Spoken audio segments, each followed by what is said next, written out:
La deuxième édition du festival Les Champs Magnétiques, ce sera les 26, 27 et 28 mai du côté de Fercé-sur-Sarthe. Et on en parle bien avec le président de cet événement, Tom Graffin. Bonjour. Bonjour.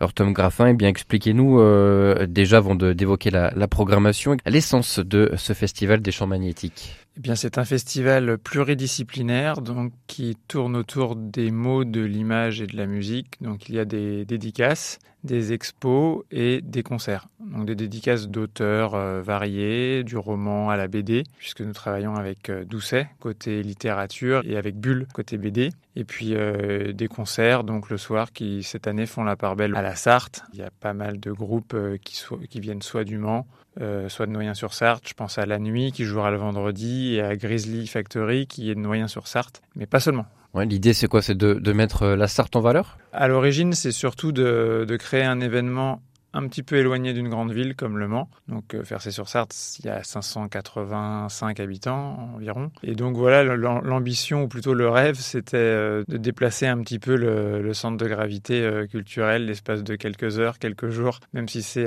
une ambition un petit peu démesurée.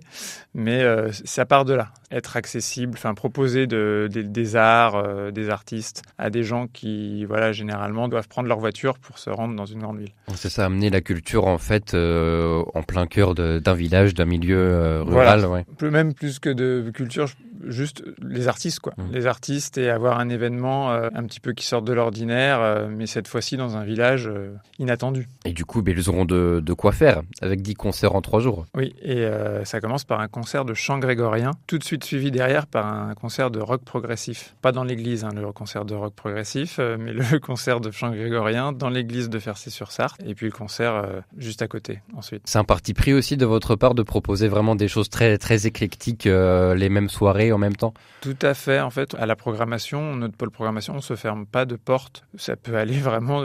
cette année, ça passe par la folk américaine, ça va jusqu'au rock psychédélique avec un groupe qui vient de Belgique qui s'appelle Gros Cœur. Ça peut être du rock des années 70 avec Grizzly Factory. Ça peut être de la variété avec soul pop avec Dame de Carreau qui est une mancelle. Voilà, il y a beaucoup de choses. Et puis le samedi, particularité, il y aura un bateau scène. Exactement. Cette année, nous travaillons en partenariat avec La Toussaint.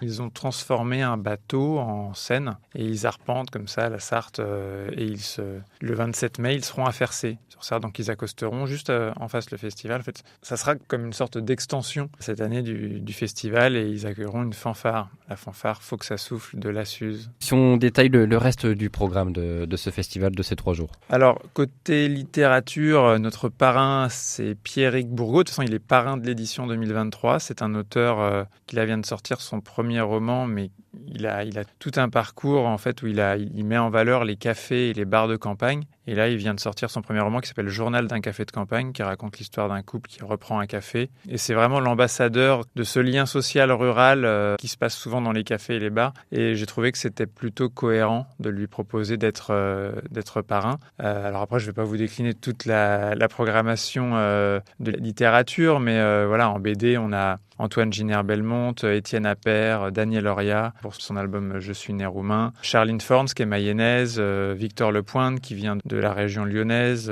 avec son scénariste Jérôme Robert pour la BD Ange Léka. Voilà. On l'a pas encore dit, mais c'est un festival gratuit. Oui, alors ça c'est très important. L'année dernière, on avait mis une entrée à 5 €. On est jeune, on essaye un peu tout et je pense que pour cette deuxième édition, on s'est dit on va tenter autre chose. On va surtout même pousser un petit peu le curseur d'accès à la culture et se dire nous on voulait un petit peu on fait venir 30 artistes, c'est un budget quand même. Donc on tenait à défendre cette valeur l'année dernière, mais finalement on se dit pourquoi pas mettre 0 barrière à l'entrée, que les gens viennent, voient, et puis boivent une bière. Et si on veut se renseigner sur la programmation avant de venir faire un tour à Fercé, comment ça se passe? Alors on a un site, leschampsmagnétiques.net, Donc les champs comme un champ agricole, il n'y a pas de jeu de mots de ce côté-là. Leschamps-magnétiques.net où il y a toute la programmation. Et puis sur nos réseaux sociaux, sur Instagram, sur Facebook, Festival Les Champs Magnétiques. Eh bien, merci beaucoup, Tom Graffin. Merci à vous. D'être venu nous parler de la 2e édition de ce festival Les Champs Magnétiques à Fercé-sur-Sarthe. Et puis donc, rendez-vous les 26, 27 et 28 mai. Merci beaucoup.